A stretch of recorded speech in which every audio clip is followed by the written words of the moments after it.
Game number 2 for the weekend, Will Damrath. Good afternoon, good evening. A nice victory over the LHA 16U AA prospects yesterday. Yep. It's a mouthful, isn't it? Yeah.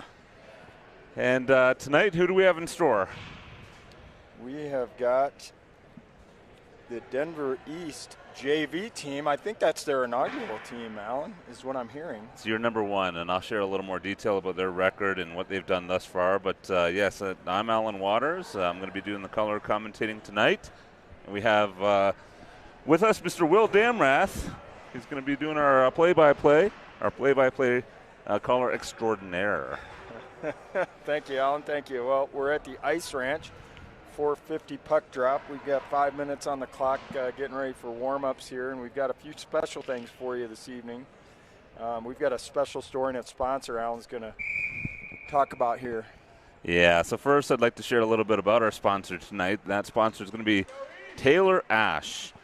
Taylor Ash, who is Eli Ash's sister, is a recent cancer survivor and is sponsoring her brother's game tonight with the charity organization she formed named kickashcancer.com. I got to make sure I get that right. Yeah, we haven't broken any FCC violations there.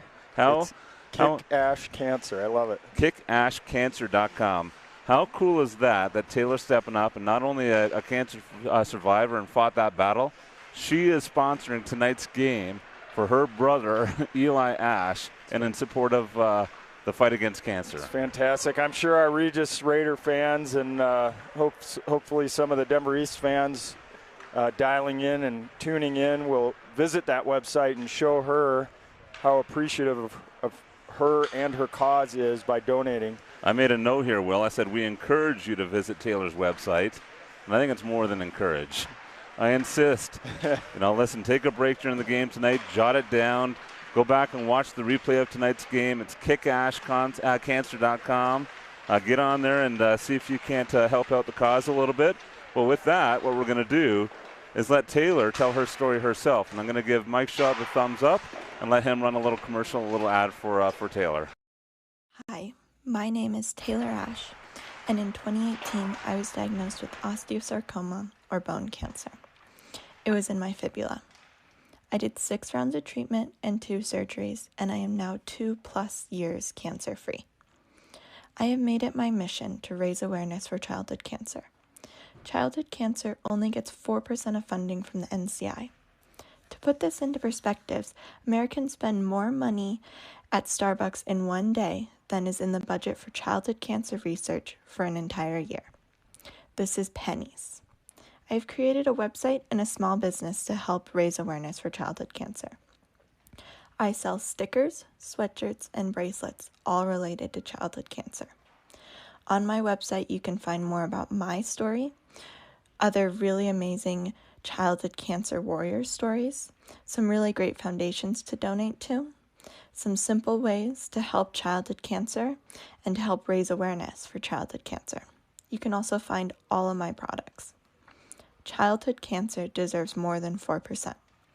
I deserve more than 4%. To help raise awareness for childhood cancer, visit my website, kickashcancer.com. All you have to do is start the conversation. Tell everyone you know that childhood cancer deserves more than 4%.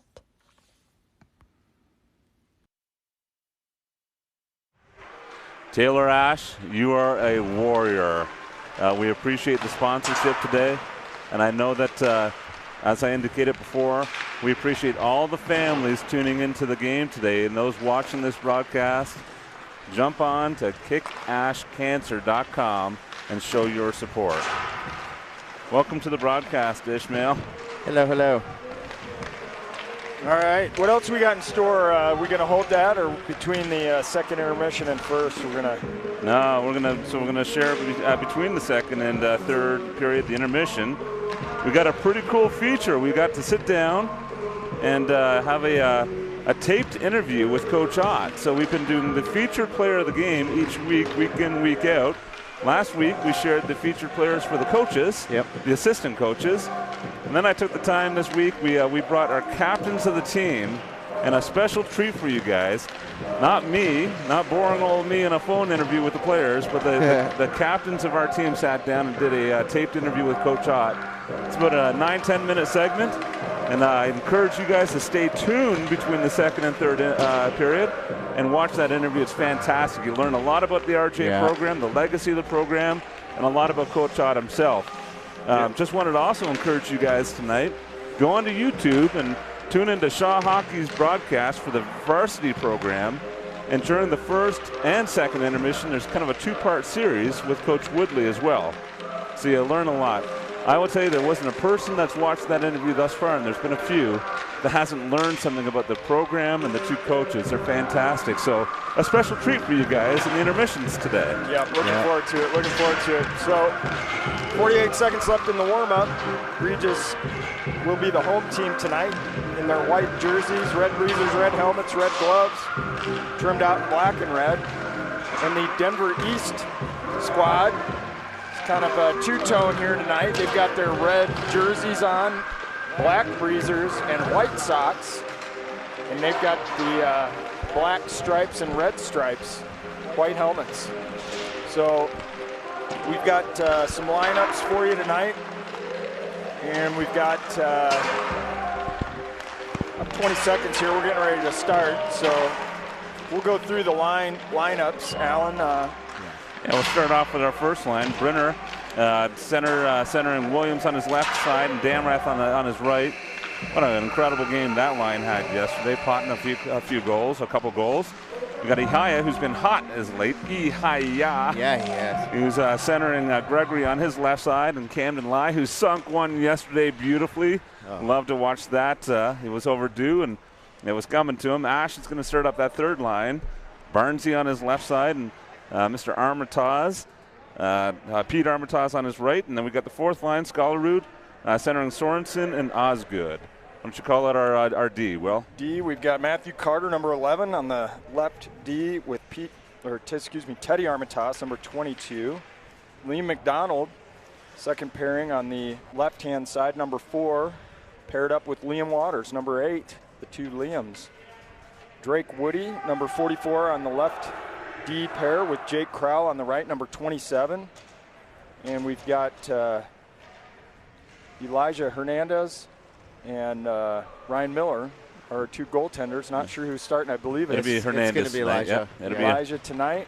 Yep. Dad up here watching over. So yes. I won't say much. So I might get a little excited from time to time, but I just like to let him play and not let him know I do get nervous. Well, we just heard our first we just heard our first lie of the broadcast, and that was Ishmael saying he's going to get a little excited. He never gets a little excited. He gets a lot excited. Before we get going here, I want to shout out to one of our youth hockey brethren who's on the East squad, Vietro Manone. Played with Jake Crowell and a couple of the Regis players. Scholarud. Back in the day, so welcome Vietro. V. 11, all right, let's call the game. 11 former teammates playing with him tonight, so pretty cool. Puck goes deep in the corner. Eli Ash puts it down deep to Pete, who gets checked hard off the puck, but picked up and sent high to Drake Woody, who fires one on net, tipped wide by Barnes.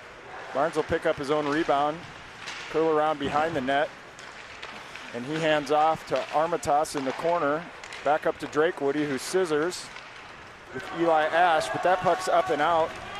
Denver East with a one-on-one coming through, but good back check by Ash to break that up. And Pete Armitage through the neutral zone.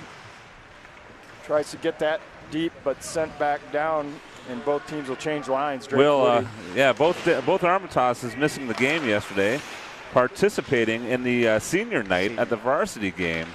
Pretty cool. So being honored there. So they weren't here yesterday. We had a little added strength to the lineup tonight.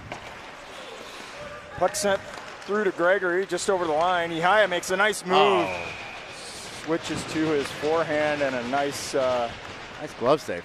Glove save. That goalie's a lefty. Unusual to have the glove on the it's weird. left side when you're facing the goalie. We call that in hockey wrong-handed. I have to let my daughter know. You know where I learned that from? I learned that from Coach Woodley during his interview. Oh, you're right. I did. There's a little spot in there where he calls the goaltender wrong-handed. The first goal he ever scored, not to spoil it here, but the first goal he ever scored against in the NHL was wrong-handed, he said. So here we go, puck deep, battle in the corner. Gregory gets sent around to Denver East. They chip that to the middle, but Camden lies there high at the top of the circle to keep that puck in. And nice chip by Teddy into the corner, and he's going to go down with Lai in front. Nice move back to Lai. Lai's looking in front, tip in front, loose puck. Ref lost sight of it. Scalarid was right on the doorstep, and we'll get a whistle. Well, the ref lost sight of it because the ref wasn't moving his legs. That puck was free and clear. That was 3 shots on net, maybe a 4th and 5th before the whistle blew. But then to the breaks. We're at the 15:08 mark of the first period. Lots of action in the offensive zone for the Raiders. Scalarid wins the draw back to Sorensen. Sorensen up to the point. Now a quick shot by Teddy off into the corner. Cycled up high to Teddy off his skate. Sorensen is there to pick it up. Looking high, cross ice pass to Osgood just off his stick, but back up to Matthew Carter, who sends it wide of the net to the right. Scalarid chases and picks that puck. Just bands on it, but Osgood is there to help out. That puck sent back down, and Scalarid is back to work in the corner. Avery Osgood fires one to the net. Sorensen with a blade on it just below the goal line, but puts it on net. Yeah, I'm just guessing that's got to be shot number 6 or 7 already. We're only a few minutes into the game. This goaltender's he's gonna have to put on a little bit of a show today. Well, there's a little speculation about this Denver East squad. Their varsity squad is commendable and generating a lot of excitement, and you wonder with their inaugural year if that's in part because a lot of kids are excited to start playing hockey at East. So they've got a new team here. Nice move by Brenner, slipping through the middle, but nice saucer up to Liam McDonald, who just gets a shot blocked by the stick of Denver East. Back up to Waters, who sends that down the wall. And Nolan Williams is chasing on the forecheck. Nice move by the D, but he hands it off to Brenner, who looks in front off the skate of Luke Damrath, who cycles back up to the McDonald up top. Another shot wide right in the net, and Brenner picks that up. Brenner with some time, cycles it back down low to Williams with Damrath in front. Williams gets tied up, and Damrath gets hit in the corner, and East is going to get that puck up and ice it down. It's a good puck movement, a little bit of trouble on East's part getting control of that puck and getting it up and out, and they just went for the icing as soon as they could. Yeah, if they're getting trapped in their zone to this degree at this point in the game, the legs are only going to get more tired. The decisions are going to be a little more difficult to make for them. Absolutely. I said the goaltending standing on his head already. Just going to need to continue that through the game for the East program. Good chip out by East. It's going to come all the way down. Elijah's going to have to play that one into the corner to Crowell. Crowell misplays it off the back of the net, and it comes right out in front, and Denver East gets a stick on it. Good heads-up play by Hernandez there. Drake Woody coming out of the zone. Hits Barnes, who gets tripped up, but hands off to Ash for a quick shot wide left of the net, and there's a delayed penalty. Looks like it's going to be called here on Denver East. Barnes, with the delay, is going to keep control, get that up to Crowell, who hops his stick over the line, but he goes back down to Barnes. Finally a touch-up, so let's see what the call is. I don't know if it looks it's going to be a trip there coming out of the D zone, I think. He tripped up one of our players, and East is going to go to the box with 12:54 to go in the first period, 2 minutes or less. What I really like about this is we have continued this offensive pressure from yesterday's game. Looks like we haven't skipped a beat. I think we're going to see a lot of offense. Who gets tired first, our offense or their defense? We got the Ash Ihia Scalarid line out there for this power play, and East tries to clear, but it hits the ref, and Barnes picks that up, and he's driving wide of the net, looking for somebody in front. Button hooks around, back up to Armitage. Hard low shot on the ice, rebound. Barnes gets a backhander, cleared to the corner. Eli Ash loses it in his skates, but gets it up to Carter. He fires one on net, and another deflection by Barnes. Goes wide of the net. Barnes picking it up again with Ash in front. Ash right on his tape. And Ash makes no mistake. Taylor Ash, that was for you, young lady. And I had a funny feeling that might happen this evening.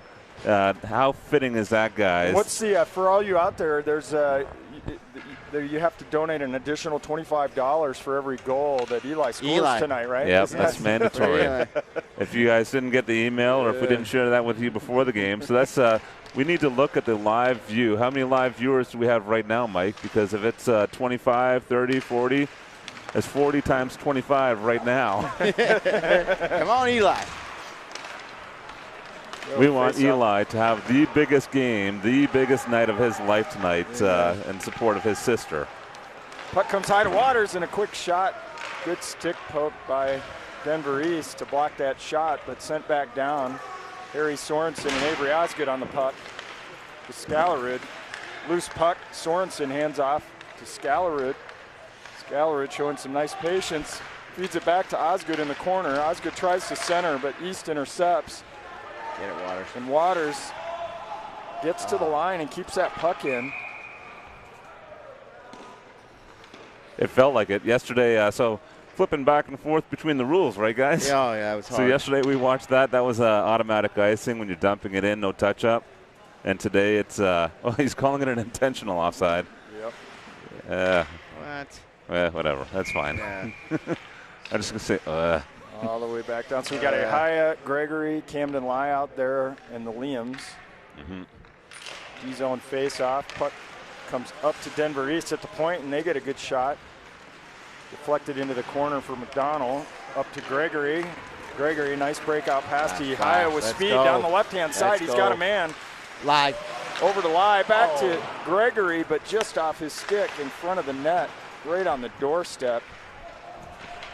Haya picks that up, cycles back to Lai in the corner, who gets checked off the puck by the captain. He rims that up around, but nobody there to hand it off to, so Denver East has to wheel back around the weak side, and he's going to take some ice up through the middle. Nice move getting it out of the zone, and he's going to dump that down on net.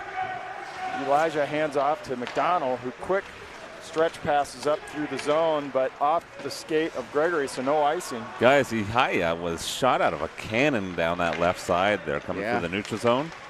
I said yesterday when he was on a 2-on-1 with Lai, I said take nothing away from his speed. Ihaya is a fast skater, no doubt about it. But I tell you what, he demonstrated some incredible speed in that last play. He cut through on that left side, and he was blazing. I was going to say something because you still see Lai kind of coasting it in, being the fastest player. If you haven't watched him, you'll see his speed is through the roof, but Ihaya did a great job keeping up with him. Lai needs to go play in Sweden or something like that. Where He does. Brenner off the side of the net to Williams. Oh, shot point blank just wide of the net. Damrath with it behind, centers it out front just off the stick of Brenner, and East is going to bring that up and out. That's an icing, so they'll get another crack at it down here with a face-off with 10-11 left in the first, 1-0 Regis. What's going on, brother? How you doing, buddy? You don't remember me. You want to do some broadcasting? No, you're okay. All right, so Brunner will be taking the draw with Williams on his left, Damrath on his right, Drake Woody up on the left D with Teddy Armitage on the right. So good forecheck. Brunner picks that up behind the net. He's going to fire that to the middle just off the stick of Williams. But Williams is there to keep it down low. He rimmed that puck high. Drake Woody steps up, but the puck comes up and out. And Brenner picks that up. Goes mid-ice to Damrath, who fires that back down for a line change. Denver East having trouble with the breakout pass. Barnes picks that up behind, and he's looking in front. Tries a wraparound, but gets checked off the puck, and the goalie makes a nice save. This Denver East goalie. That's in, guys. Oh, is it in? Let's take a look at the replay here. I thought that I saw a little celebration there. So you got Barnes, he sneaks around, he does a wraparound, chips the second one. Oh, it did. So it looked like we had the goalie covering it on that first wraparound. The rebound popped out, and Barnesy picks up the rebound and just chips it like a little pitching wedge there over the pad and picks up the Raiders' second goal of the game. So 2-0 with 9:30 to go in the first period. I'm glad we got some Canadian eyes up here. Well, I think we may need to change the rules. It's anybody on Ash's line that scores. There's another chance, and Ash right on the doorstep. Another chance. $25 each. Anybody on Ash's line scores now. So we're up $50 per viewer today. KickAshCancer.com. Oh. Let's light it up, Eli. All right, so Ash will take the face-off down here on the left-hand side with Pete on his left and Barnes on his right. Denver East gets that puck, tries to chip high, but over their own bench. Yeah, they did chip high. Back onto the playing surface, but not playable, so we'll have a face-off in the same spot. This Denver East goalie is going to get some work today. Earning his pay. Yeah, I've had those games before with my son. So Ash, nice face-off win, backhander by Barnes over the top of the net. And Ash and Armitage working in the corner down low. Ash with a wraparound chance. Nice save by the goaltender there, and he cycles back down to Barnes, who wheels behind the net, looking in front again, gets tripped up. And East is going to show some nice patience behind the net. Gets broken up by Barnes and Ash in the corner, and a shot from Crowell wide of the net. That's going to wrap all the way high, but Matthew Carter sends it back down. Regis is going to get a line change here with Matthew Carter coming down the wall. Matthew will buy some time for his team to make a line change with Harry Sorensen out there pressuring behind the net. Puck squirts out in front to Denver East. Tries to backhand and clear, but hits Skellerit in the skate and comes back in finally up and out. So Matthew Carter is going to collect that puck all the way behind his net with 2 forecheckers, 3 now deep. And they're going to send that all the way up into the neutral zone. Matthew Carter's looking all the way high into the neutral zone every time he collects that puck. So this time he chooses to go D to D to Crowell, who goes up to Osgood. Osgood off the skate of a Denver East player. Scallard picks it up with Sorensen and him in front. Loose puck in front. And Osgood, sorry, that was Teddy, I think, came all the way down and across. Or Jake Crowell. Jake Crowell came all the way down and across, landed on his forehand, but he was off balance, couldn't get a good shot off. And the East goalie smart to just gather that up and stop the play. So Ihaya's line will take the faceoff with Gregory on his left and Camden Lai on his right. Faceoff right through the middle. Gregory gets a quick shot right at the dot. Up to Waters for a quick shot off the skate of Denver East. They chip that into the corner. Waters, nice skate, keeping that puck in the blue line, but finally it bounces up and out. Over to Liam McDonald, who comes up to Gregory, back through to Ihaya, who's got a chance. Got to go short side. Fires short side, a little bit wide of the net. Gregory will put that back in the corner. Ihaya's got Lai in front, but good stick check by Denver East. Loose puck in front. East picks that up, gains the line, but McDonald's is able to gather that puck and get that up over the line to Camden Lai, who's going to take through the neutral zone. 2-on-2 here with Ihaya. Nice puck protection, sends it in front, right on Ihaya's blade, but loose. Goalie has to lie down back on it. It's a great call there, Will. I mean, that play by Lai coming in, it's the puck protection that makes that play happen, right? Speedy player, he could have been all hands on that, but as opposed to doing that, gets his body in front of the play, protects the puck, gets the angle. Good shot on net. Put it right on Ihaya's forehand on the doorstep, too. Yep. Nice save. So the Brenner Damrath Williams line out there with Drake Woody and Teddy Armitage at the point. East is just going to rim that puck high out. That's going to be an icing. So they haven't had a lot of good control in their end. I think a little bit of anxiety when they finally do get a clean draw and they have some time. Well, I'm not counting, but I would tell you it's safe to guess that we're at 90, maybe near 100% of the time we're pinching on the strong side, so that makes life more difficult. And that pinch I'm talking about coming from the D, we're not backing out of the zone, so on the clear for the East team, that just makes life really, really challenging. I think we're going to get another tripping call on East. Yeah. Brenner made a nice move in a phone booth there at the face-off dot, and it forced the Denver East player to get his stick into his skates. He's got some hands. He does. All right, what do we got for our power play unit? We got that power play unit with Williams on the right-hand point again. Damrath and Camden Lai, McDonald and Brenner out there. Face-off win to Lai, up to McDonald. Back down to Brenner on that left-hand wall. A quick shot on net and a deflection over to the right-hand side. Williams comes down. Camden Lai in the corner. Hard to see if Brenner fanned on that or was he going 5-hole? Hard to say. Damrath cycles back down to Brenner and goes to the front of the net. Brenner looks high just off the stick of McDonald. That's going to come all the way back down for an icing. I don't know how that's an icing, but that was a pass from Regis that missed. I'm going to go with that. Face-off's going to end up at center ice, which is where they put the face-off when there are mistakes made by the referees. Yep. And I don't think the referees maybe one, they called the wrong play, but I don't think they also know. Oh, we're not center. You can't make the face-off in the defensive zone when we ice. That's a backwards icing call. The face-off is supposed to be a center here, guys. Regis, nice face-off win to Liam McDonald. Over to Williams, back to McDonald. They're going to stretch the ice a little here. McDonald sees some room, so he takes it. Go. Nice pass to Williams down the left-hand side, and there's a four-man rush coming in. Brenner. Nice check by Denver East, but Brenner picks that up and hands to Damrath right on the doorstep, and he can't put it in. Camden Lai cycles back over to Brenner, up to McDonald. Damrath in front, quick screen. Oh. Just as I said it, Damrath in front was screening the goalie, and Liam saw it. Perfect. Perfect shot. Did Damrath get a hold of that one, or was it? No, that's a clean shot. That's a clean shot from McDonald from the point. Good screen by Damrath. Goalie is just late to get a look at it, and it finds its way over his wrong-handed glove. That was pretty.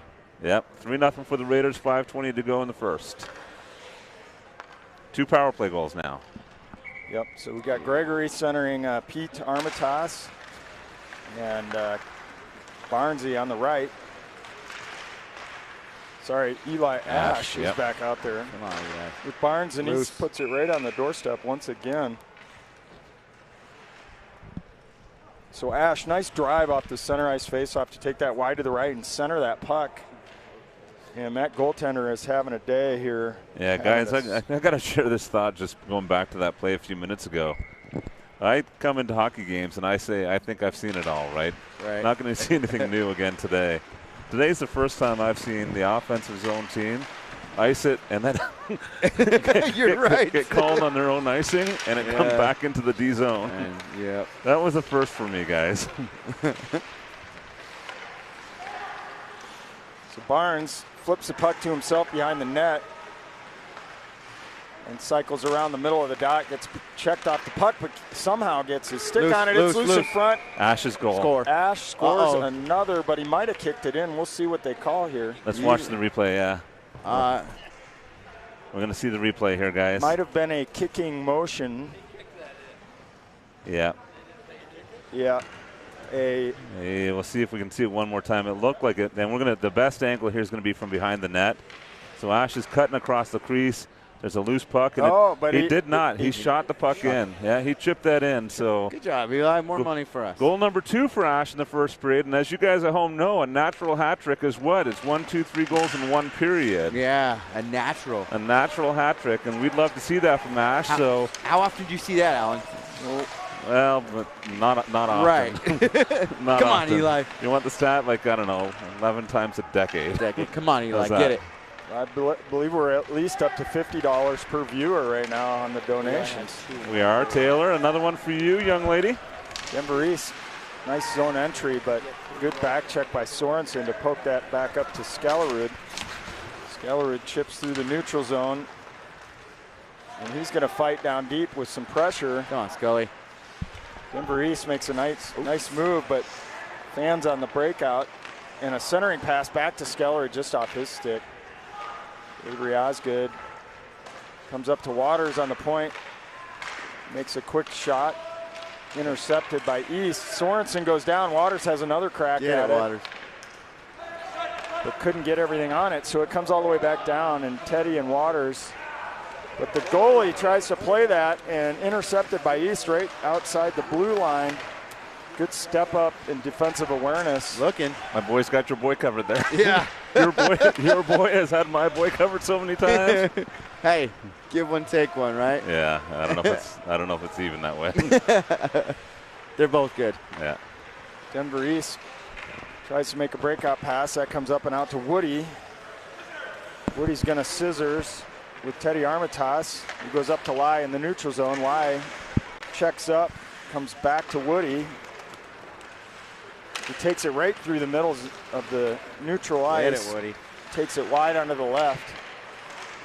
Woody just loses it at the dot. But Camden Lai intercepts that just inside the blue line, feeds it to Yahaya in front of the net, and a nice quick opportunity there. We got to figure out who's in net for the East team here. This kid is just listen. I know the score is 4-0, but he's getting absolutely peppered, and you gotta take your hats off for the effort that he's putting into this. I'm not sure what the shots are, but I tell you they're pretty heavy. Face-off win by Ihaya over to Drake Woody on the far point. He's going to come down low and hand off. Loses the handle. The puck comes up and out to Liam McDonald. He's going to throw it immediately back down. With Ihaya and Lai and Gregory out there forechecking. Oh, and that not going to be a call. The Denver East player was forechecked by Ihaya. Got a stick in his skate. Lost an edge. No call. Camden Lai holding that deep and wide. Pulls up at the dot and comes to the net and off the post wide. Drake Woody comes down the wall. Pretty hard, gets checked off the puck. But he's got support from Gregory and Lai down there. 3 Regis players in the corner battling for it. Gregory finally feeds it out to Lai, who goes up high to Ihaya. Ihaya, a quick shot wide of the net. Gregory comes up, and that puck will get chipped up and out to Drake Woody. Drake Woody will buy some time, but loses an edge behind the net. So Liam McDonald gets checked hard in the corner, and now East is battling down on the left-hand side of the Regis goaltender with 2 players. Puck comes up and out. Williams to Damrath, coming wide across the line. Stick poke, but Liam McDonald comes in quick behind as the high defenseman. Back down to Williams on the wall. Williams looking to the middle to Damrath. Puck still loose in the high slot on Williams. Stick a quick shot, and a pad save by the goaltender to put that back up, but right back to Liam McDonald at the point. And Brenner centering that puck to Williams. And it goes in. Williams gets a stick on it. Chips it in. Unfortunate, just kind of snuck through the 5-hole there, I think. Just looking at the replay again. So get the puck to the net, and it's Williams with a little tip at the very last second. Change the angle of the puck and the shot. Hard puck to stop, a fluttering puck, and a little blade on it about 3 feet right from the net. Good hustle.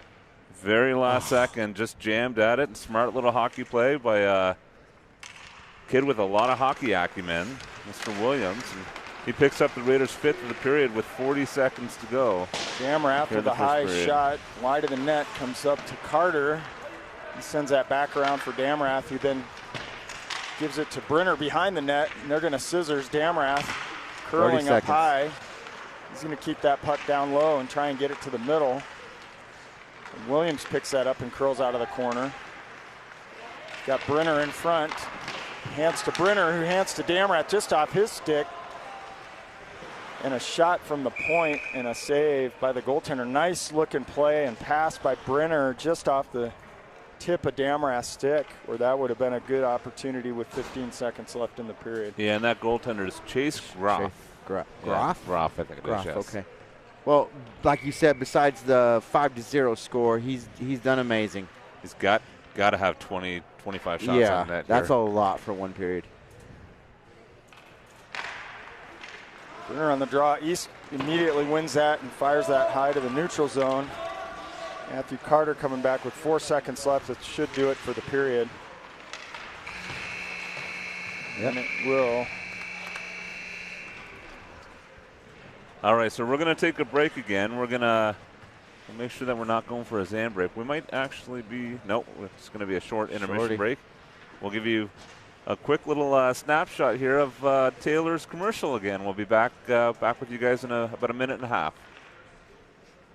Hi, my name is Taylor Ash, and in 2018, I was diagnosed with osteosarcoma, or bone cancer. It was in my fibula. I did 6 rounds of treatment and 2 surgeries, and I am now 2+ years cancer-free. I have made it my mission to raise awareness for childhood cancer. Childhood cancer only gets 4% of funding from the NCI. To put this into perspective, Americans spend more money at Starbucks in one day than is in the budget for childhood cancer research for an entire year. This is pennies.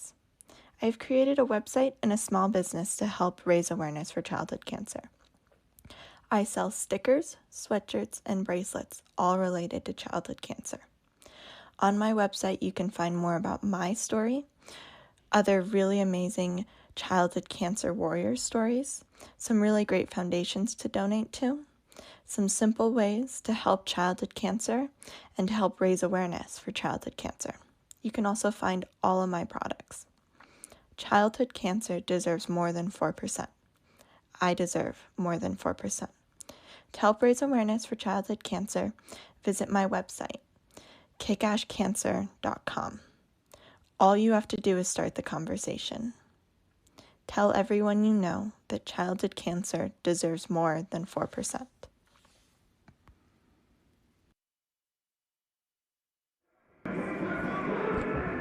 Thank you, kickashforcancer.com. Heck yeah. It's always good to have a positive thing. It's a long season. I think we're game number 23 this year between our tournaments, our regular season play in Chassa, our scrimmages that we play. But I can speculate here. I think I've been at every period, every game, and I don't remember Ash scoring 2 in one period. So a special little treat for Eli to go out there and do that in the first period. Heck yeah. Come on, Eli. We need some more. There he is taking center ice face off. Start of the second period. Back to Waters. Over to McDonald. McDonald with a high fluttering handoff. But handled by Waters and sent back down. Eli Ash is going to get there first. He's looking up high. Oh. Scissors to McDonald. McDonald right on the dot, comes down, low shot, dangerous shot, and Waters steps up hard on the wall to keep that puck down deep. And Denver East taking a little note from their coaching intermission. Coach was clapping his hands there for that high off the glass. Although it was an icing, he looked pleased that they were able to get control, get that puck out, and he was able to change his line, Alan. From a coaching standpoint, what is the message in the intermission? You come down, you're 5-0. Don't turn it over at your blue line. Yeah. Get it over your blue line. Start there. Play smart. And again, rimming it quickly to get that puck up high and out. They do. So executing, more than likely, one of the coaching points that was made to them in the intermission. Barnes down low with it again, checked off the puck, but picked up and sent up to Waters, who has a shooting opportunity. Nice shot and a deflection just over the top of the net. Nice looking shot and deflection. Eli battling hard on the dot, and that comes out to Barnes, who weaves but gets pulled down. No call, just got a good body on his lower body. I wouldn't say the ref has tucked the whistle away for the rest of the game, but I'd say it's on its way to being tucked. So a few calls that could have been made that weren't, and that's okay with a 5-0 lead. I mean, let's just keep a strong forecheck out there, keep a fair game, keep it clean, keep fighting. Scaller will take the draw with Osgood on his right. And Harry Sorensen picks it up in a quick shot. And oh, there we go. Rebound Scully. to Scalerud. Nice job. Scalerud won that draw. It was in his feet, but he went directly to the net. Harry Sorensen looped high, put one on net, bounced out, and Scalerud puts it in. Well, simple formula for success in hockey, and that is follow the puck to the net. Shots on net, chase it to the net, pick up the rebounds, and a lot of those goals are usually within 2-3 feet of that crease. And there's a perfect example of that.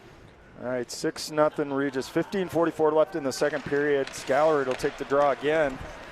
Wins it back to Teddy, who brings it over the red line and sends it all the way back deep.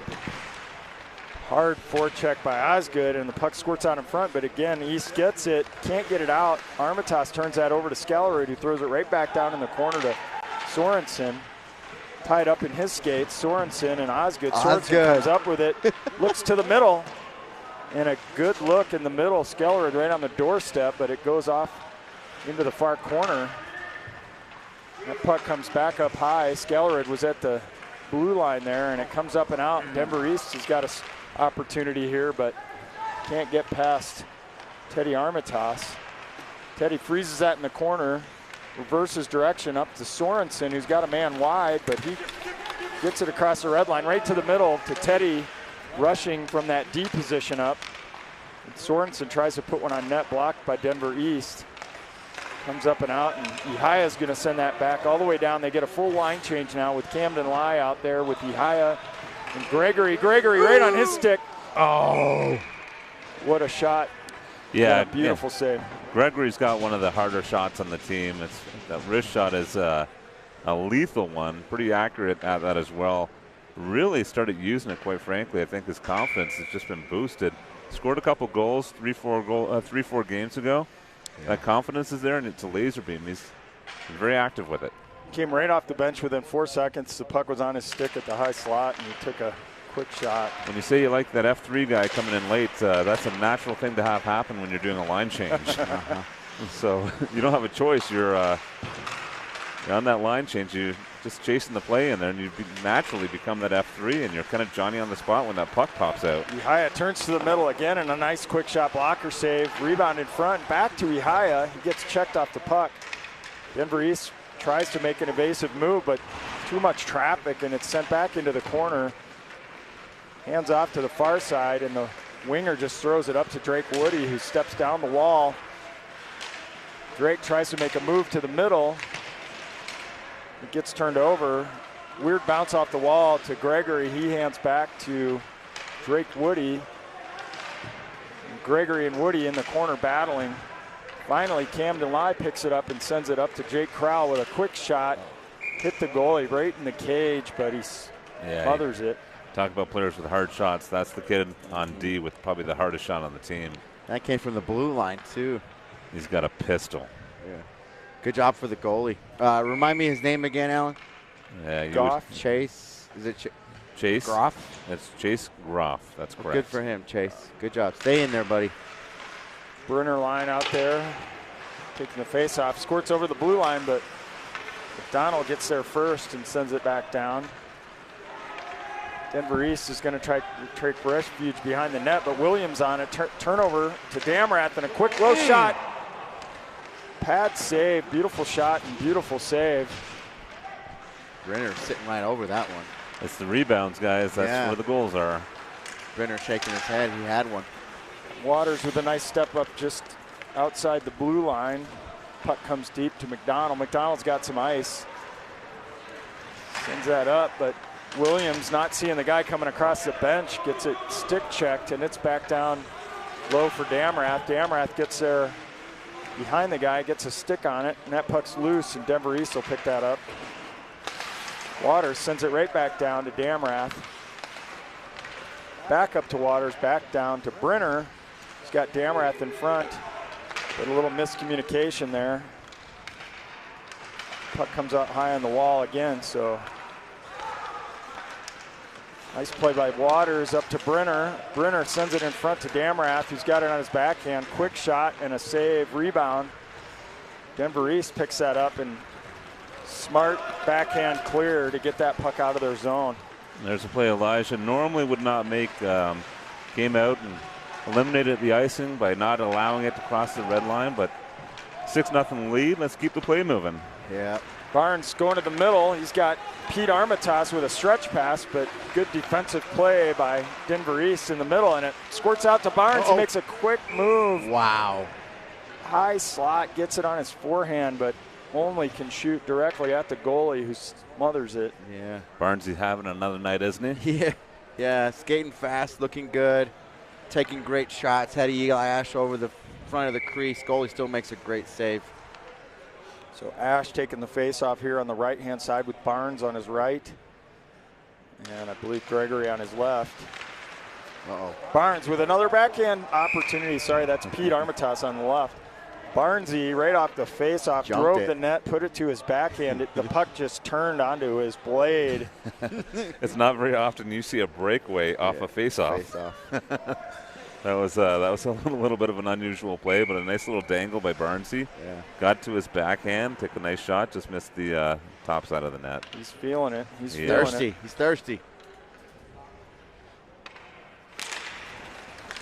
Face-off win. Barnes gets a stick on it. It's loose right outside the blue line. Ash makes a nice move on the blue line. Tries to feed Barnes. Who ends up with it in the corner. Pete Armitage goes down, but Eli rotates over for a hard forecheck. And all East can do is chip that puck up and out. Teddy's going to bring that all the way back behind his net.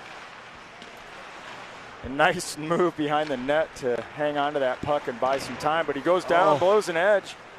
And the East player comes and feeds that to the middle. Barnes is there to intercept it and gain the line with three guys, 3-on-2 developing with Osgood on the right.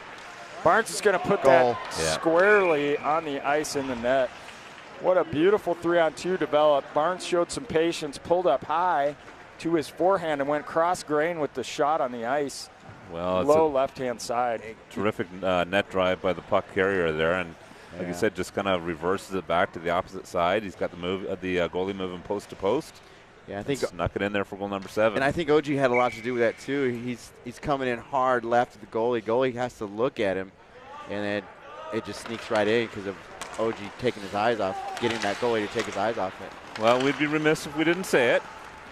There's the Ash line, Barnesy with another goal. Yeah. Up to 75 bucks. Nice feed to Avery Osgood trying to feed Skellerud in front. Barry Sorensen and Osgood working down low, but the puck comes up and out. Drake Woody's going to come back for that. Tries to settle the puck in his end and finally just gains the line. Feeds it into the skates of Osgood, who can't quite get it over the line. So there's a battle on the wall in front of the Regis bench here. Skellerud trying to collect that puck, and he does. Finally goes over to Osgood. Osgood up to Sorensen. He feeds the middle to Skellerud. Skellerud picks that up, goes behind the net, looking to the middle, feeds the D. Drake Woody coming in. A nice shot. Got deflected over the net. Osgood is going to fire one back down. Drake Woody chips it back down to Harry Sorensen in the corner, and he comes down to help out. 3 Regis players battling behind, and Osgood's going to pick up that loose puck, but he gets checked off of it. And all East can do is throw that to the wall, and Jake Crowell came down hard on that puck. Denver East has got a chance here. They're coming through the neutral zone wide to the right-hand side. Long shot, but a good shot. Elijah saw it all the way and froze it. Well, on that last goal by Barnes, that now ties the RJ program, our JV program this year for the most goals in any one game. And that goes back to January 29th when the RJ Raiders were 7-3 over Centaurus. So it looks like we might have a timeout called here. As well as a goalie change for East. So who's number one for East? We'll get it for you. I'll get an update on that. So what do you say to your team? You're down 7, halfway through the second. Well, I think what do you say? I think what you could see happening after the first intermission. Yeah. Was the Denver East coach clearly told them to simplify their plan, eliminate the turnovers at their own blue line. Yeah. And the way they do that is to start chipping pucks high off the glass to gain the blue line. And that worked. The few times that they implemented that right after the first intermission, it started working. And I think if I'm the coach, I'm settling them down, saying, remember what's working for us, and let's continue to get back to that. So, listen, we talked about it, right? So this is the Denver East, their first season as a JV program. They've had some great success. So going back to December 10th earlier in the year, or late last year, 8-0 win over Pueblo. They've got a 4-1 win over Pine Creek on December 17th. January 29th, 4-1 win over Chatfield.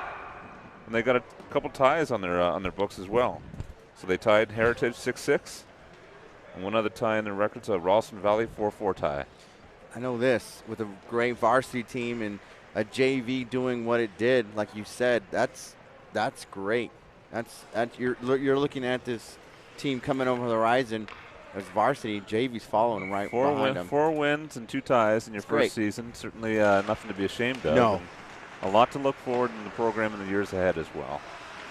9:30 to go in the second period. RJ Raiders up 7-0. Puck chipped over the line to Camden Lai. Feeds Ihaya. Ihaya's got a breakaway on the right-hand side. Tries to hand it back to Kai right at the doorstep, but good back check by Denver East there. Ian McDonald steps up. Hard on the blue line. Waters off his skate, and there's a race. But Waters, nice body position on the captain to keep him out of shooting position. Good job, Waters. Waters took a hit, but kept the angle and prevented the shot from East. And Gregory's going to come up through 3-on-2 with Lai, and he feathers one to the middle to Ihaya. Rebound, puck's loose, just wide of the net. Another shot. Good save. Denver East goalie doing all he can to freeze that puck, and finally does. Yeah, so Gregory looked like he was indecisive there. It looked like he was starting a shot and changed his mind halfway through it and decided, I got 2 guys to the right of me. I'm going to try to, just a little saucer pass here across the front of the net, and it turned into what looked like kind of a shot pass. It did. A little bit of both there, Mr. Gregory. Hard to get the saucer pass to land in traffic for a shot, but it was a beautiful one. Well, I don't know about you, but for me, it's hard to get any saucer pass to land. Williams behind the net. Wrap. Oh, and tries to wrap another one. And the goalie just seals off the post and makes the save, so there'll be a face-off down here again. I can receive a saucer pass when they're perfect. So here we go. We've got the Brenner line out there with Williams and Damrath. Teddy Armitage on the right point and Matthew Carter on the left. Face-off win over to Williams, up to Armitage. Gets poked. That's a breakaway chance for Denver East. Matthew Carter comes back hard and disrupts that play. He hands back to Teddy Armitage. A little bit of de-scissoring going on to buy some time. Looking stretch pass to Damrath. Nice step up by Denver East to intercept that and send it back down. And that there is why Matthew Carter is leading the team with assists this year. Yeah. That's a beautiful look by Carter, that stretch pass. It's passed through the middle to Williams, and Brenner's just a little bit offsides there.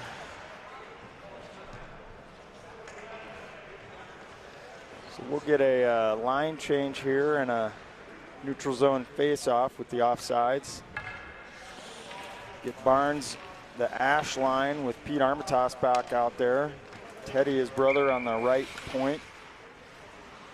And Matthew Carter on the left. So Ash, face-off win over to Teddy Armitage, over to Carter. Sends that puck deep, and Barnes is going to get there, but just in his skates. Denver East under pressure, puts it up the wall, and they get it up and out. Teddy Armitage, good strong stick to win that puck battle. Goes over to Matthew Carter, who looks for the stretch again, just off the stick of Barnes, and that's going to be an icing. Well, that's, I think, the Raiders' second icing of the game. One was on their own, on them. That was a legit one that time. So 7:30 to go, approaching the halfway mark of the game. Right, so we've got Drake Woody out there with Jake Crow on D now. that Ash line. Ash high off the glass, but a good shot and blocked by Jake Crowell. Jake Crowell tips it up the boards, and Barnes has got a 2-on-1 with Pete. Moves to the middle on his skate, can't get quite the handle on it, gets a shot off, and it's loose in front. Ash trying to bury it on the doorstep, but the goalie makes an unreal save, and the net goes off the moorings. Yeah, that would have been an interesting call. The net was off the moorings well before the rebound came out, so goaltender a little frustrated that the whistle didn't go a little sooner. But good goaltending nonetheless, kept the puck out. No controversy. Ash pretty excited, looking for the Hattie.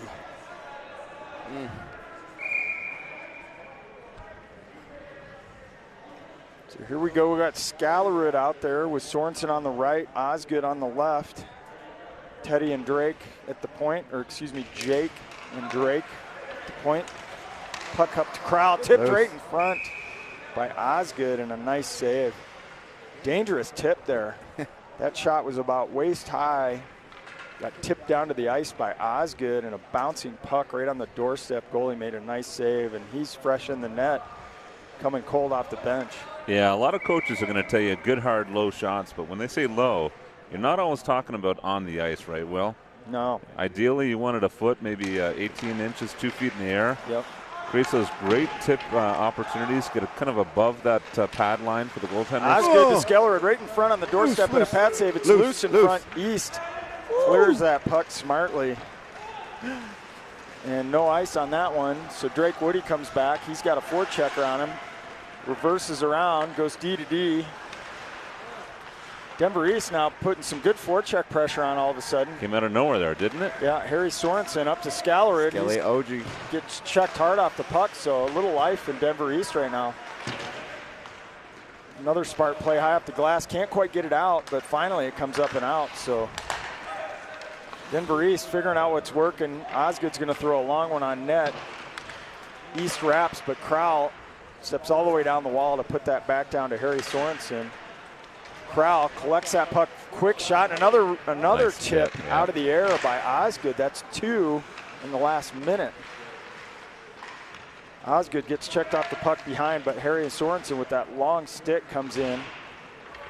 Jake Crowell pinches down, and that puck's up and out to Ihaya. Ihaya, nice move just inside his blue line to get that up and out. 3-on-2 here, but gets tied up in the skate of Sorensen. That's offsides.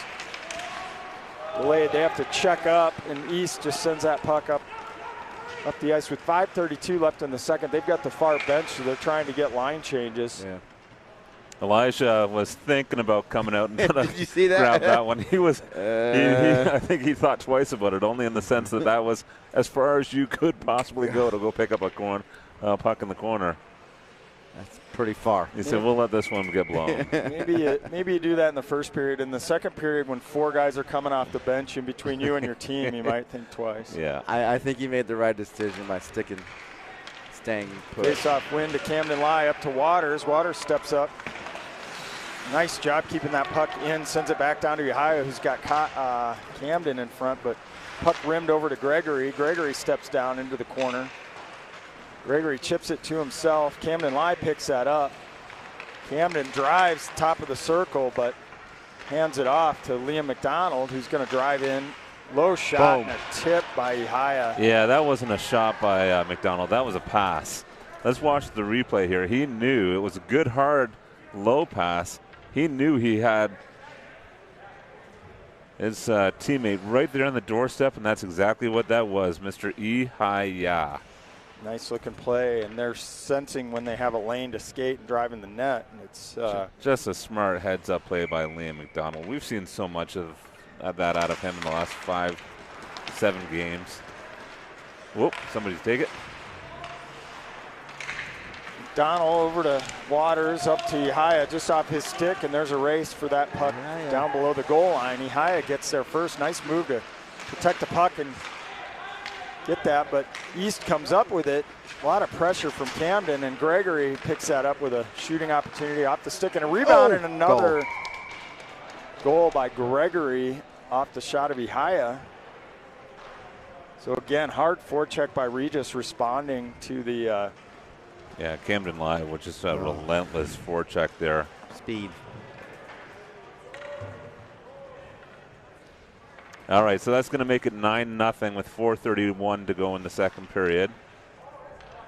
We'll see if any tactics get deployed here by Coach Ott along the way. We're certainly going to be running into a run clock scenario. Yeah, we'll see. If we don't, we'll just push. Yeah, we'll definitely be into a run clock scenario here soon, certainly through the third period. But a lot of times, Will, you know, from a coaching standpoint, you're probably going to ask the players to change it up a little bit, maybe connect on more passes before kind of closing on a play. Face off, won by East, sent back down to Matthew Carter, who rims it around to Williams on the wall. Williams turnover on the wall and a quick shot by Denver East. Nice save by Hernandez there. Brunner picks that up, and he's got Williams on the far side with Damrath. Back checker, he's going to take that wide with Damrath in front, just off his stick. He gets checked right in the slot, can't get a shot off. Denver East is up through the neutral zone, brings it wide for a shot, deflected into the corner, and they try and center that puck. Damrath with a nice breakout pass over to Williams. Over back to Brenner. Damrath coming in high. And Brenner loops out of the corner. He's going to drive the net onto his backhand. Hand it off to Teddy, who takes a hard shot. Blocker save into the netting. And it is run time now. 3:28 left in the second. 9-0 Regis. And we'll get the Ash line back out. Barnes and Armitage. Drake and Jake at the point.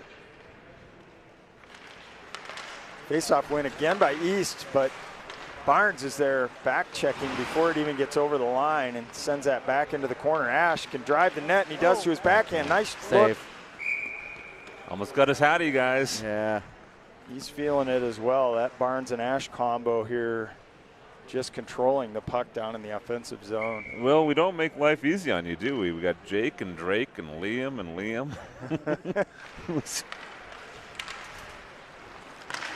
Face-off win back to Pete Armitage. Takes that down in the zone. Eli Ash behind the net. Looking to the middle again. A pass just off the stick of Barnes. Drake Woody will bring that all the way back. Yeah, Woody had thoughts of pinching on that left point. Nice cross-ice stretch pass to Pete Armitage. A 3-on-2 here. 2-on-1. Just off the stick of Barnes. A nice pass through the middle. Drake Woody came down really hard. Eli Ash behind the net. He's going to look cross-ice to Crowell. Crowell, nice shot off the post wide. Left-hand side, low shot. Beautiful look. Ash just trying to curl to the middle, but the sticks of Denver East down low in the slot have been pretty good. Regis, another stretch pass up the middle to Osgood. Osgood's going to wheel through the neutral zone and take that wide. Get it, OG. He's got Ash in the middle, takes a nice shot wide in the net, but up to Harry Sorensen, who fans on it, and that comes up and out. Liam McDonald is there. McDonald button hooks at his own blue line. Scallerid picks that up and comes to Osgood, so Osgood with another shot, blocker save. Careens over to Sorensen, who throws it back into the corner. East tries to rim that puck, but Osgood's going to get there and feed Liam McDonald. He sends it right back to the net off a Denver East player, and he goes down, but shaking his wrist back up and a loose rebound in front. Denver East chips that up off the glass. But Teddy Armitage is going to get there with Hernandez playing that puck. Jake Crowell hands off to McDonald, back to Crowell behind the net. Crowell tries a stretch pass, but a little miscommunication with Osgood, and that's going to be an icing with 45 seconds left. And that'll probably run the clock down with a run clock, 40 seconds to go, unless they get a quick draw. That'll be it for the second frame.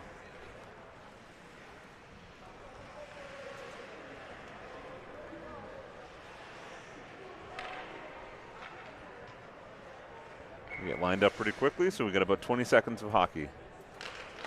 Gallard wins that draw to Osgood, just poked off his stick, top of the circle. Denver East curling down the left-hand side, but nice poke check, and it's up and out. Denver East looking for the stretch across the neutral zone, and they get it to their captain, who chases Liam McDonald, but Liam McDonald quickly over to That'll wrap it up. Sorensen on the wide side. That'll do it for the period. So. All right, we're going to take a sand break here. Both teams go get a little bit of a rest, so we'll be back in action in about 10, maybe 12, 14 minutes. In the meantime, we're going to have a little feature here with Coach Ott. I'm going to turn the mic off and let you guys tune in and learn a little bit about Ott's legacy and the RHA program legacy as well. Enjoy.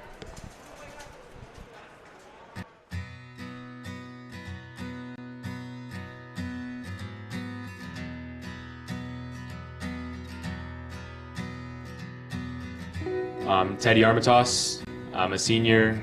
My number is 22. I'm a defenseman. Coach, my first question for you is, what is the perfect pizza? My perfect pizza would be Italian sausage with lots of vegetables. Doesn't matter. That's the pizza that I enjoy. Okay, and a little bonus question. Leftover pizza, hot or cold? Doesn't matter, cold. It could be anything. I'm a little bit weird that way. My kids think I am very strange. I can eat anything cold. Doesn't have to be pizza.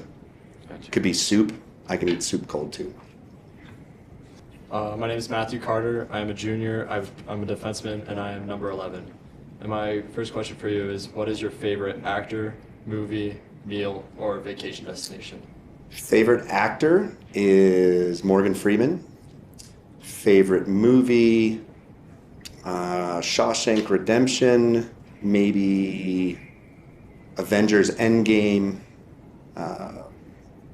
Those are probably up there. Those are pretty good movies.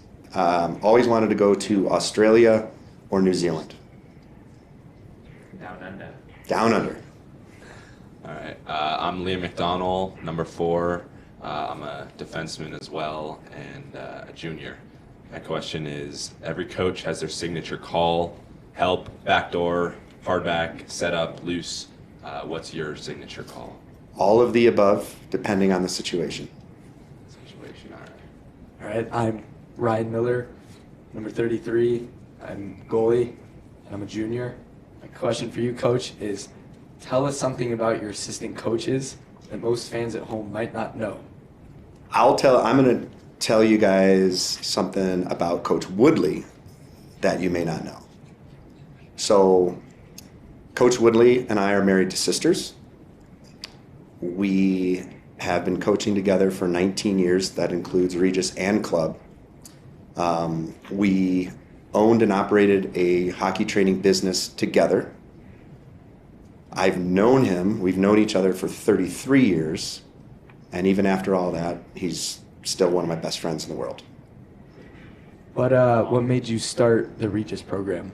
We were operating, the business we ran was called Puckmasters. It was a hockey training center over by Family Sports Center that used synthetic ice. And so we were maybe a year into running that business, and the job came open at Regis, and Dan and I were talking, and he decided to throw his name in there, and he got the job, and I went along with him. What position did or do you prefer to play? And did you always play just one position? No, I'm a very versatile player. I can play fourth line center. I can play the extra defenseman that you want to dress in case of injury. Yeah. And I also make a very good healthy scratch. That's good. Tell us a little bit about your hometown. So I grew up in Naperville, Illinois. It's about 35 miles southwest of Chicago. So, And a little follow-up question, tell us a little bit about your hockey career. so my hockey career began basically when I went into business with Coach Woodley. I guess before that, because I grew up in Naperville, and I had 2 older brothers, 2 younger brothers, and all of us were fairly active in athletics. The nearest hockey rink was probably 30 miles away, or 30 minutes away, I should say. And my parents basically said there's no way that they could afford the time or money to transport, seeing I was the only one that was even remotely interested in hockey, that there was just not the time or the money to do hockey. So I was a football and baseball player. So I played catcher in baseball, and then an outfield, and I was a defensive cornerback in football. Do you have any shout-outs during the broadcast? Shout outs to my wife, Lynn, who without her support for the last 17 years would have made coaching pretty impossible. And then my children, Shane and Avery, who also have supported a coaching career. I have missed a ton of their activities in order to coach. Tell us about your favorite baseball, football moment that you had growing up playing that. Well, you guys probably wouldn't remember him, but he was he filled in for the New York Giants back in the day. Kent Graham. He was a quarterback, came out of Wheaton North, which is a suburb of Chicago as well. And my junior year, he was a year ahead of me. So my junior year, we played them in a downpour, and he was, a D1. I forget where he went to play college, but D1 kid, great quarterback, best in the state, and we ended up beating him that night 7-6 in a downpour. And he was trying to throw the ball all around, and because of the wet field, I did not have an interception, but we did shut them down, hold them to one touchdown, and then they missed their extra point. But it was fun playing against him. What is your favorite memory as a coach, besides coaching me? Besides coaching you, lots of favorite memories. Probably the first Regis championship in 2008. We were not the best team. Getting the opportunity to coach Shane at Regis for 4 years, to see him, to be able to be an assistant coach on a team that went undefeated, to see him, win 2 state championships, to have the opportunity to coach with one of my best friends for 17 years. All of those are great moments, and all of the families and players that have gone through Regis hockey and you get to meet and build relationships, those are all fond memories. What has been your biggest game or maybe toughest win? Probably, and I wasn't even on the bench because I was the JV coach and the Sunday coach, but probably one of the toughest was the 3rd or 4th state championship against Ralston Valley at Magnus Arena. We were not the best team by far, and it was just, I don't know, there was something, we had a good goalie who played well. They had an empty net on a power play, open net on the back door, and our defenseman got in the shooting lane and blocked the shot with his glove. Otherwise, it was going in. And then the game-winning goal was scored by Connor Wigton, where it's one of those plays where he gets a puck at the blue line, and you're like, no, don't deke, because he always deked. And he, didn't want him to lose the puck, but he deked, and then, shot, scored, and that was the game winner. So that was probably the toughest win. I was in the stands. What was your favorite memory, or what has been your favorite memory this year so far? Probably the fall season, with the success of both teams. Both teams having an opportunity to reach it was mostly my idea to do 2 Tier 1 teams, and I convinced Dan to go along with it. And I didn't really know, we didn't really have an idea of whether or not that was going to be a successful play or not. But with both teams making it to the semifinals of the CPHL fall season, that was probably the best memory. Who is your greatest inspiration? My greatest inspiration is probably my parents. The last question for you, Coach, is what does being a coach for Regis mean to you? It has been an honor to have had the opportunity to coach as many fine young men over 17 years. And to see, after 17 years, you get to see them grow up, mature, get married, to see them become husbands, become fathers, come back. Some of them help coach, but they bring their families to the games. And then, just the trust that the parents, have offered to myself, putting their kids in a position where I have the opportunity to teach them the game of hockey and some life lessons along the way. And really, that trust that the parents have always, provided has been great. Thank you, Coach. Just been great 3 years now. Hope we end this one strong. Yeah, thank you, Coach. It's been a great 2 years, you teaching me and helping me with hockey. Thank you, Coach Terry. I know you've always wanted me to play hockey instead of tennis in the fall, and I'm just glad that we've been able to make a little bit of a compromise and allow me to do both. For sure. We just want to thank you, Coach, and I think I speak for a lot of kids that play hockey. Just, really, you challenge us to be not just great hockey players, but great people, and we all thank you for that.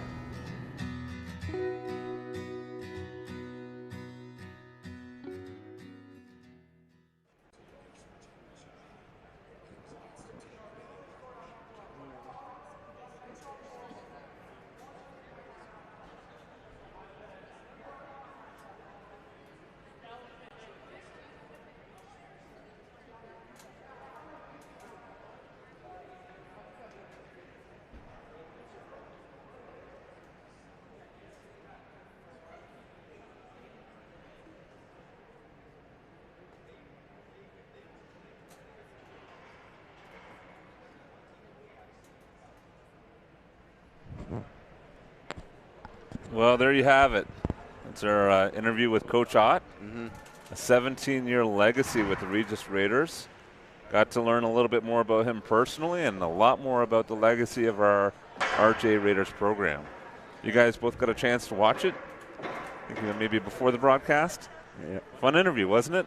It's a different side. Some things you don't know or don't see besides hearing help every game, right? Yeah. It's a different side. It's a good side.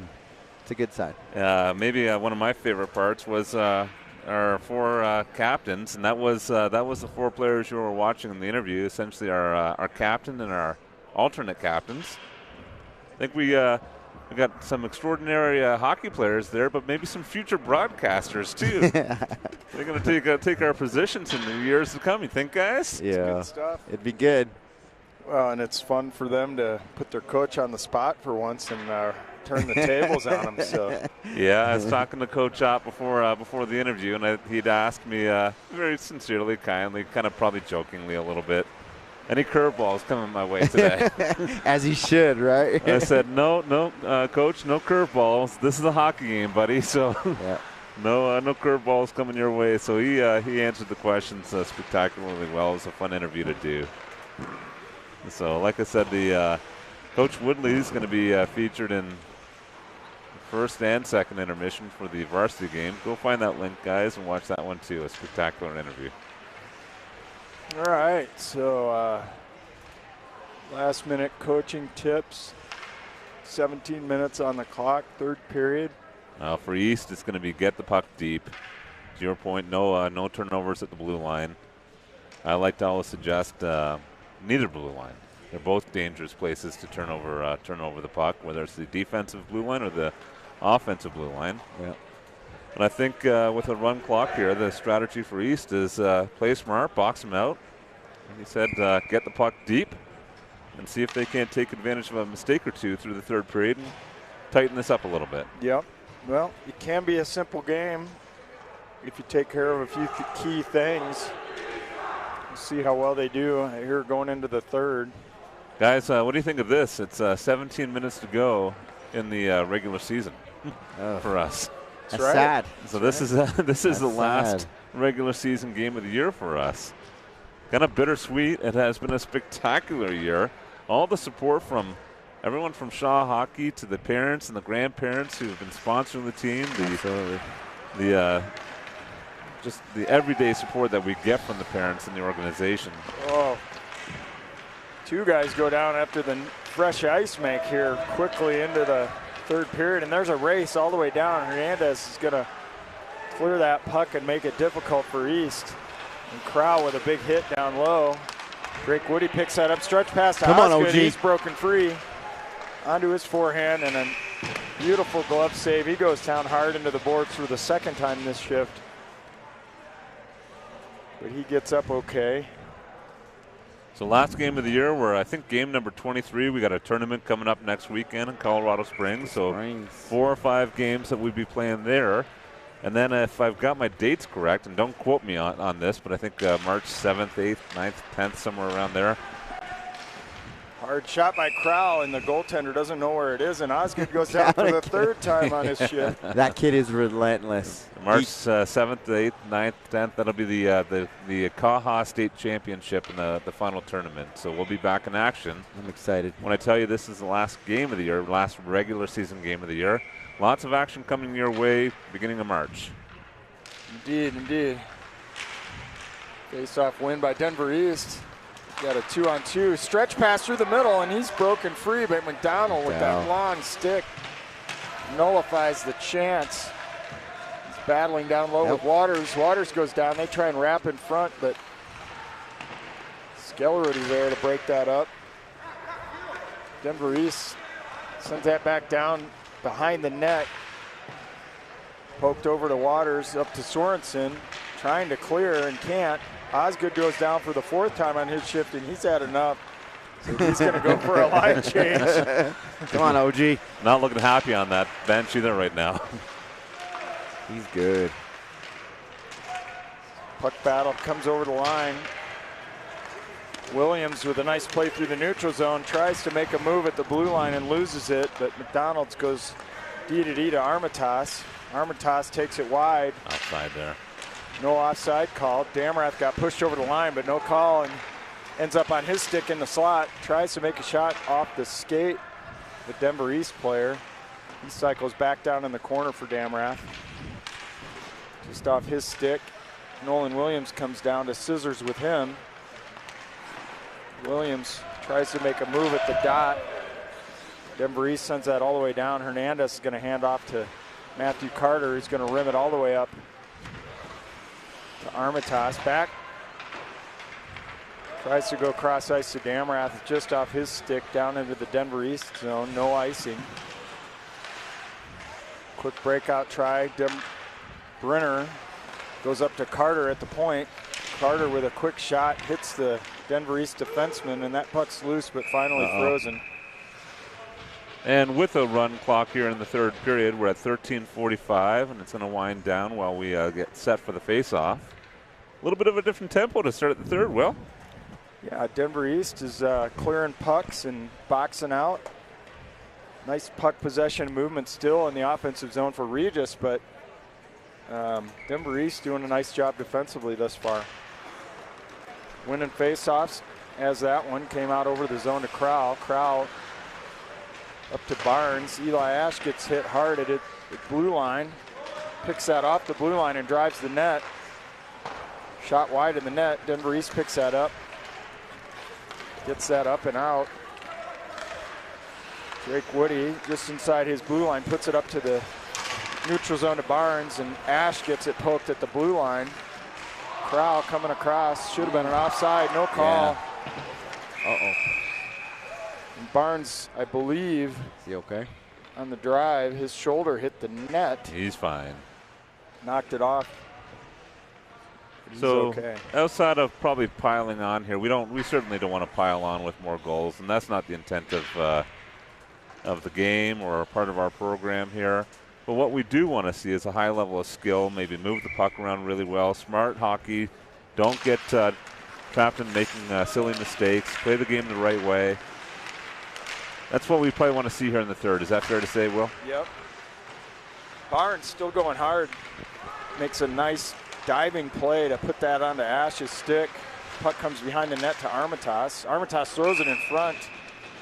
Right on the doorstep. Nice save by the goaltender. We'll have another face-off and a line change. And all that being said, there is only one thing that I'd really want to see here in the third period, and that would be to see Mr. Ash knock in that hat trick. And if we're going to sink one here in the third, that's the stick I want to see it come off of. So Ihia, Gregory, and Lai out there. Lai goes up to Waters on the point, shot wide in the net, but Ihia sends it across the middle. And Waters keeps that down low. Quick shot wide of the net. Denver East behind their net, tries to send that high. McDonald intercepts at the blue line, fires one off the skate of a Denver East player, and it's up and out to Waters. Waters chips that over the line, but the bouncing puck comes out. Camden line, nifty move in the neutral zone, takes it wide, passes to Ihia. Nice back check by Denver East to eliminate that chance. And Denver East is going to fire one from outside the blue line on net. That was Vietro, number 12 for Vietro Denver Manoni. East. Yep. Got a bunch of buddies on this team. Ian McDonald behind his own net. There's a spread forecheck, but Waters evades it and gets that puck up the wall to Lai. Throws it to the middle. His forwards had already left the zone. A little too early there. Back to Waters. Nice breakout to Lai. On the line change, Lai puts it into the skate of Denver East, and they turn through the neutral zone with two players. But checked hard off the puck. Good D right up in the high slot by Regis, and a hard knee-to-knee hit, not intentional, but Denver East goes down, and Scallery comes down the left side with Osgood in front. Tries to make a move to his forehand. Goalie with his paddle knocks that into the corner. Scallery battling down low. Teddy Armitage can't keep it in. Goes over to Matthew Carter. Matthew Carter's going to fire that right back on net. Sorensen on the forecheck with Osgood. Osgood puts a hit on the D. And they try and chip that up and out. I think Osgood's going to get a cross check, or the player got a retaliation. They're bumping fists, so no animosity there, but Osgood's going to the bench. Or the small world. I'm going box. to guess that they've either played together before or encountered each other before. But small world, Osgood. OG is going to go to the box for 2 minutes, 9:34. The clock stops only for the reset of the power play, so give a little advantage to East. Make sure they get their full 2 minutes out of that. For sure.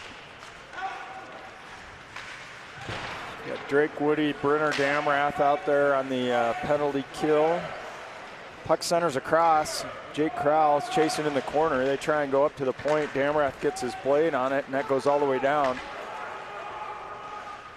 Damrath gets squeezed off the puck, and East tries to send one all the way up to the neutral zone. Brenner comes back to pick that up to Damrath, who deflects it, so it's not an icing. And they send that up the wall. Over the stick of Damrath, they come through the neutral zone, take it wide. They're going to try and set up, tries a cutback move, but intercepted by Woody. Brenner sends it over to Crowell. Crowell's going to fire that down, and that'll be icing. No, it shouldn't have been, and the ref kind of gave a little look from one linesman to the other saying that was my bad.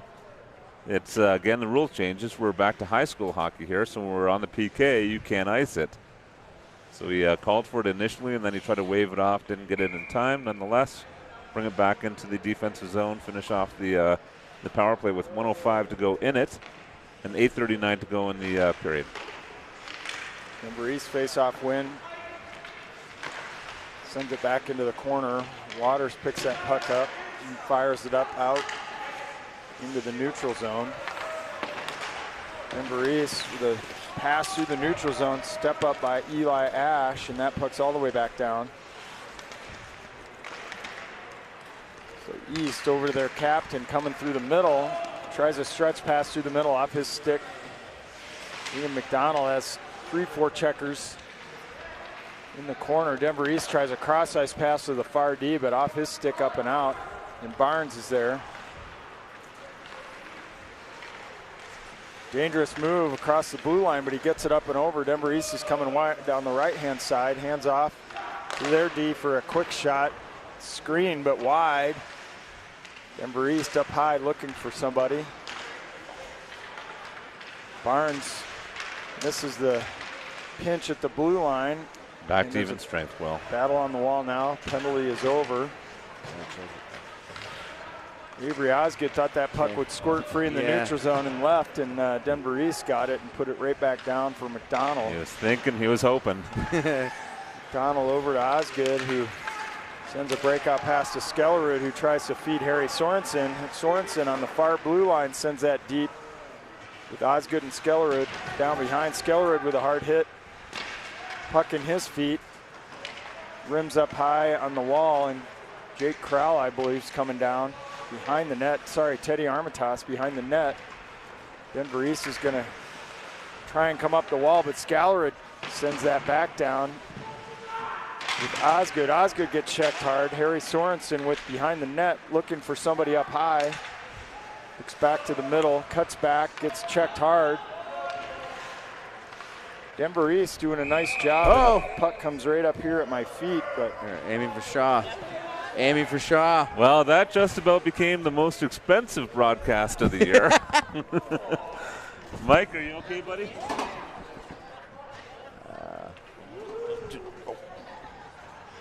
So, Alan, I don't know if you noticed, but Denver East is starting to play the body with a little more intensity here. It's a tie game here in the third period. I mean, through the third period, right? We entered into the third with a 9-0 lead, and it remains at 9-0 with 6 minutes to go in the third.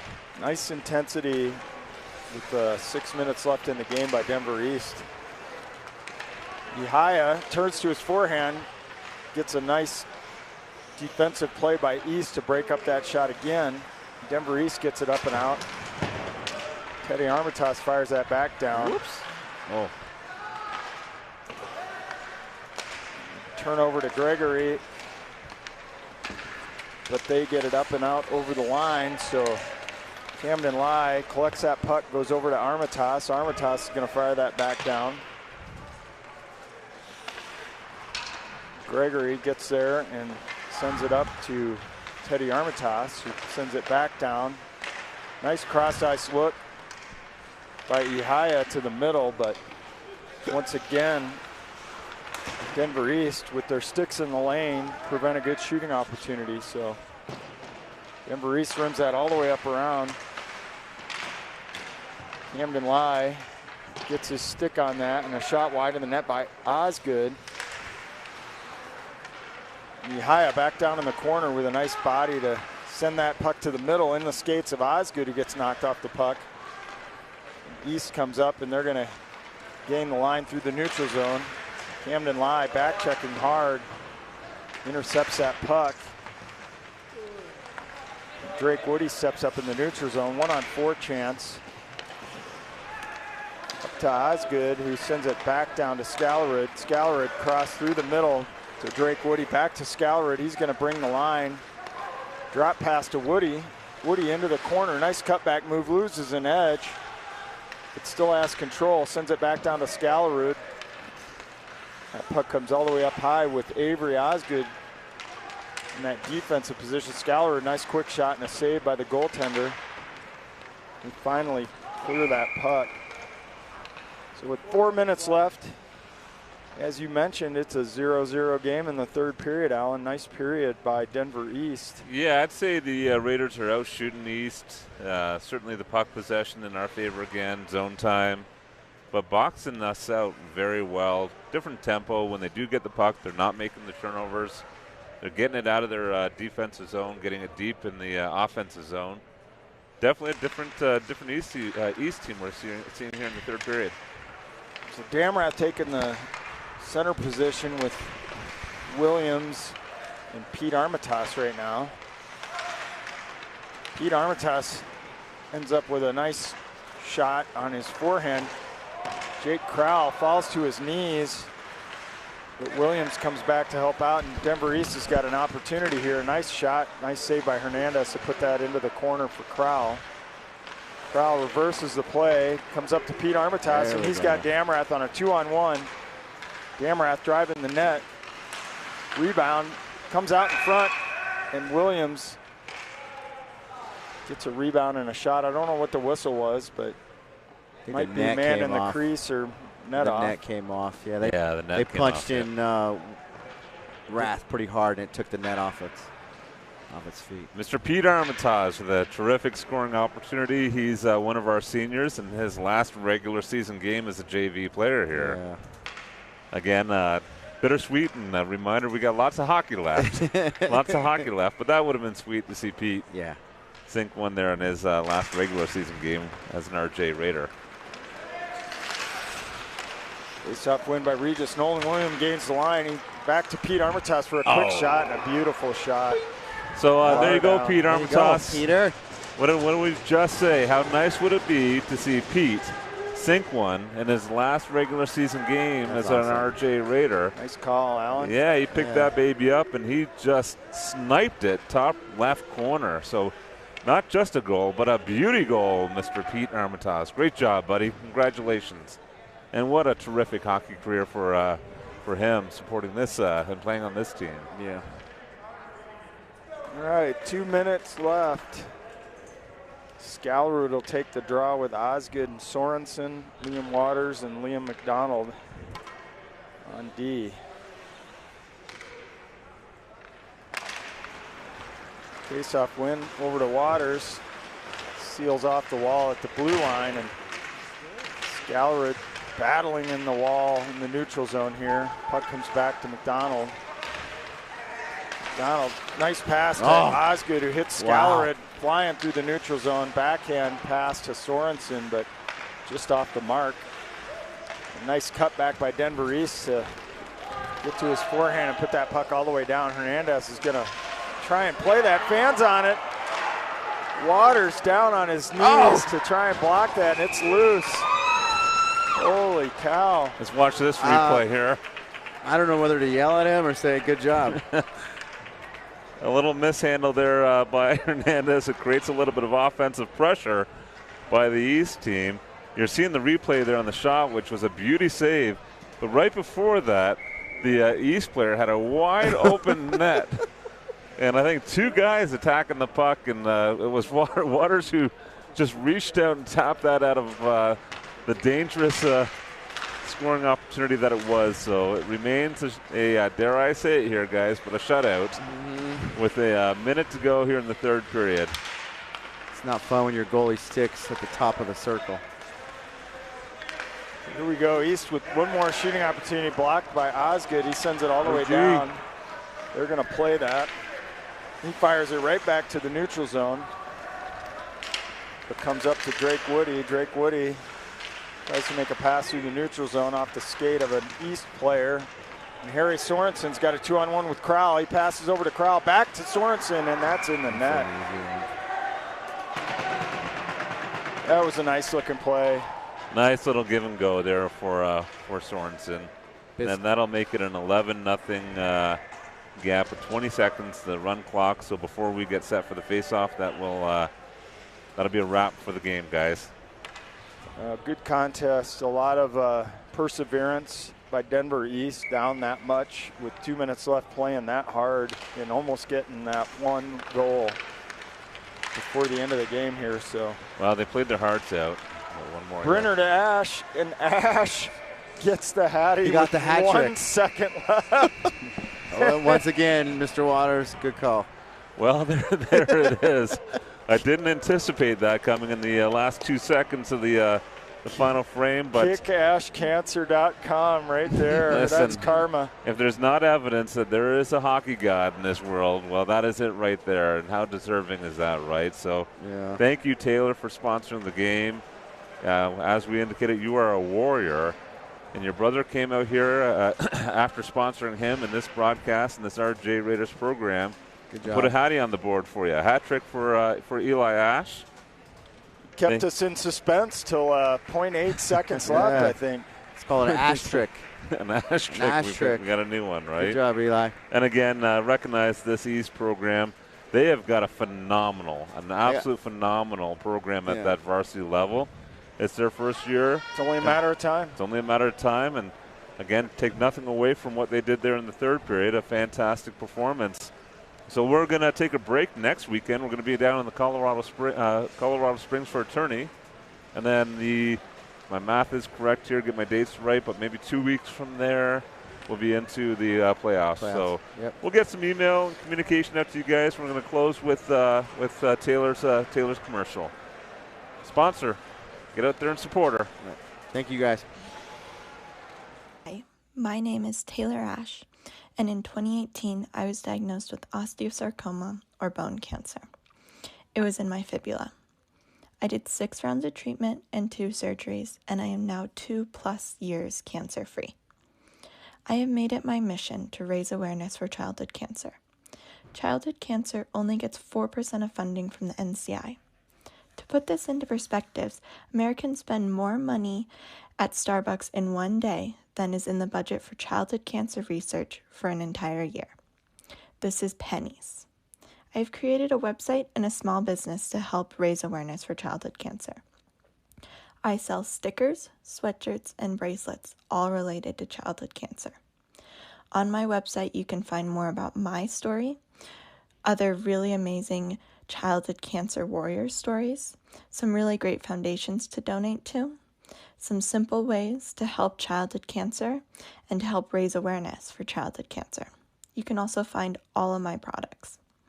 Childhood cancer deserves more than 4%. I deserve more than 4%. To help raise awareness for childhood cancer, visit my website, kickashcancer.com.